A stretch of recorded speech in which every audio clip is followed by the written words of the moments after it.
के कलिया थाना क्षेत्र के रागड़वाला गांव में पिता ने अपने ही बेटे की हत्या कर दी। आरोपी घसीटा ने शराब की लत से परेशान होकर अपने 30 साल बेटे सन्नी पर हमला किया और सीने में वार कर उसे मौत के घाट उतार दिया। फिर मौके से फरार हो गया। घटना के बाद पूरे गांव में हड़कंप मच गया। मृतक सन्नी के 3 छोटे बच्चे हैं। घटना की जानकारी देते हुए सीओ नरेंद्र पंत ने कहा कि जल्द ही मौत के कारणों का स्पष्ट खुलासा किया जाएगा। में एक सनी नाम का युवक है, अपने फैमिली के साथ रहता था। अपने माता पिता और पत्नी और बच्चों के साथ रहता है।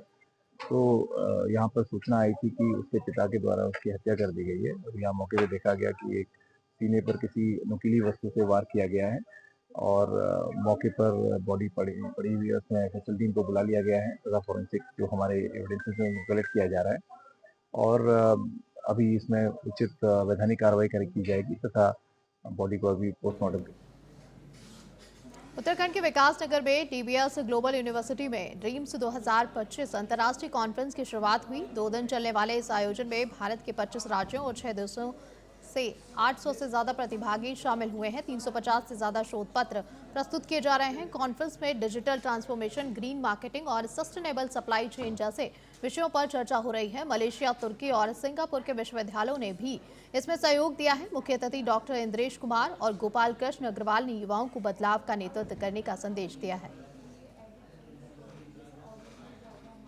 ये डीवीएस ग्लोबल यूनिवर्सिटी ने 2 दिन की इंटरनेशनल कॉन्फ्रेंस ऑर्गेनाइज करी है, जिसमें कि 5 अलग-अलग यूनिवर्सिटीज जो कि मलेशिया, सिंगापुर, इंडोनेशिया और टर्की की हैं, इन पांचों यूनिवर्सिटीज के साथ ही कॉन्फ्रेंस हो रही है।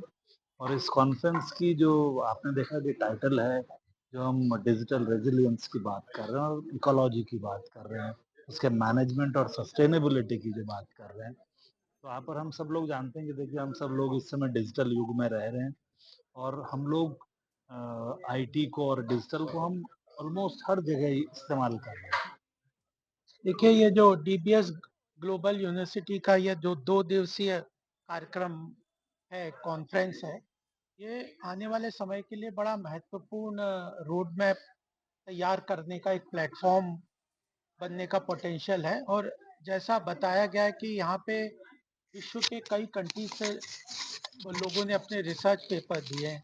एनवायरमेंटल कंसर्न्स आज के समय में सबसे ज़्यादा विश्व में उथल खबर उन्नाव से है, जहां जिले में लगातार बढ़ती आपराधिक घटनाओं को लेकर पुलिस अधीक्षक दीपक भूकर ने सख्त रुख अपनाया है। पिछले 24 घंटों के भीतर 7 पुलिसकर्मियों के तबादले किए गए। वहीं एक पुलिसकर्मी को निलंबित और एक को लाइन हाजिर किया गया है।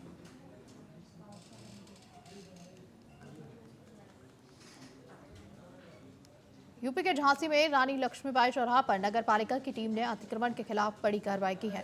मौके पर बुलडोजर लेकर पहुंची टीम ने फुटपाथ पर फैले अतिक्रमण को हटाया। अधिशासी अधिकारी सर्विस कुमार ने बताया कि पहले नगर में कुछ डिब्बे रखे गए थे, फिर जगह जगह खोखे लगाकर धीरे धीरे पटरी पर अतिक्रमण हो गया। इसी कारण इस कार्रवाई को अंजाम दिया गया है। उन्होंने कहा कि यह अभियान सप्ताह में 2 से 3 दिन तक चलता रहेगा।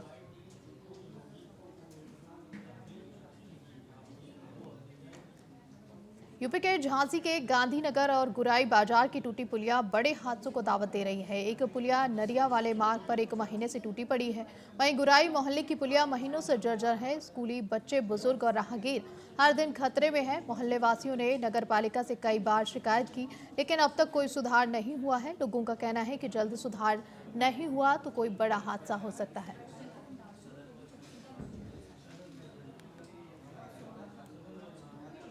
वहीं उत्तराखंड में बारिश का कहर जारी है। शुक्रवार देर रात को चमोली जिले के थराली कस्बे में बादल फटा, जिससे भारी मलबा फैल गया है। मलबा एसडीएम आवास और तहसील परिसर के साथ कई घरों में घुस गया है। हादसे में एक युवती के भी मलबे में दबे होने की सूचना है। तहसील मुख्यालय थराली बाजार, केदारगढ़ और राडिबगढ़ चपेड़ों में भारी नुकसान बताया जा रहा है। पुलिस प्रशासन की टीम बचाव एवं राहत कार्यों में जुटी हुई है। मलबे में दबने से कई वाहनों को भी नुकसान पहुंचा है। घटना के बाद जिला प्रशासन ने थराली तहसील के 12वीं तक के सभी विद्यालयों और आंगनबाड़ी केंद्रों में शनिवार को अवकाश घोषित कर दिया। जिला आपदा कंट्रोल रूम के मुताबिक रात करीब 1 बजे थराली कस्बे में भारी वर्षा के बीच बादल फटा। इससे तेज प्रवाह के साथ आया पानी और मलबा कस्बे के कई आवासीय भवनों में घुस गया। सड़कें तालाब बन गई हैं। एसडीएम थराली के आवास और तहसील परिसर में भी मलबा भर गया है। रात में अतिवृष्टि से जो है खाली शहर हो गया, तहसील परिसर हो गया, अगवाड़ा गांव के चेपड़ो हो गया, आसपास के इलाकों में काफ़ी अतिवृष्टि हुई, काफ़ी जो नुकसान हुआ है। और मलबा आने से जो है एक कविता नाम की महिला जो है 20 साल की दब गई है वहाँ पे महिला, और एक व्यक्ति गंगा जोशी जो है चेपड़ो में लापता है, वो 72 साल की एज है। रात में ही हम लोगों ने मूव करा दिया था, डीआरएफ की टीम थी, एसडीआरएफ की टीम थी, डीडीआरएफ की टीम हमारी टीम थी, वो मूव करा दिया था क्योंकि रास्ता के लिए ब्लॉक हो गया है और इसलिए जो है बहुत दिक्कत हो रही है लोगों को। ग्रेटर नोएडा में थाना इकोटेक 3 पुलिस ने मुठभेड़ के बाद एटीएम ठगी में शामिल एक बदमाश को गिरफ्तार किया है। चेकिंग के दौरान जब पुलिस ने एक बाइक सवार को रोकने की कोशिश की तो उसने पुलिस पर फायरिंग कर दी और जवाबी कार्रवाई में पुलिस की गोली से बदमाश घायल हो गया। पकड़े गए व्यक्ति के पास से ठगी में इस्तेमाल की गई बाइक, अलग अलग बैंकों के 3 एटीएम कार्ड और एक अवैध हथियार बरामद किया गया है। पुलिस के मुताबिक आरोपी एटीएम बूथों पर लोगों को झांसे में लेकर उनके साथ धोखाधड़ी करता था।